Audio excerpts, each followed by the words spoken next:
আজকে আমরা শাপলা দিয়ে কোটা আন্দোলনের ইলিশ মাছ রান্না করছি। কেন কোটা আন্দোলনের ইলিশ বলছি? কারণ কোটা আন্দোলনের ফলে যে সরকার এসেছে, সেই সরকার একটা ঘোষণা দিয়েছে যে আমরা আগে ইলিশ খাবো, তারপরে ইলিশ বিদেশে রপ্তানি হবে। সো সেই ঘোষণার পরে আমরা শাপলা দিয়ে আজকে ইলিশ রান্না করছি। এইজন্য এটা কোটা আন্দোলনের ইলিশ।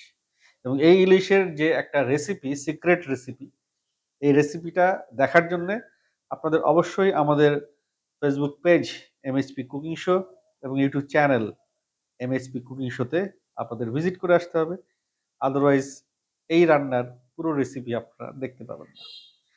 সো একেবারে ইলিশ মাছের ঘ্রাণে মৌ মৌ করছে চারপাশ। অসম্ভব সুন্দর একটা রেসিপি। একবার খাইলে বারবার খাবেন।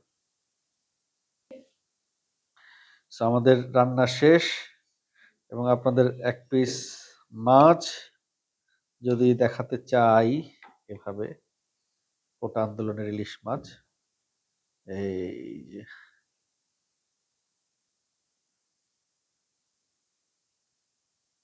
শাপলাটাও এত সফট হয়ে গেছে, মানে আপনারা যখন শাপলাটা মুখে দিবেন এবারে মাখনের মতো গলে যাবে।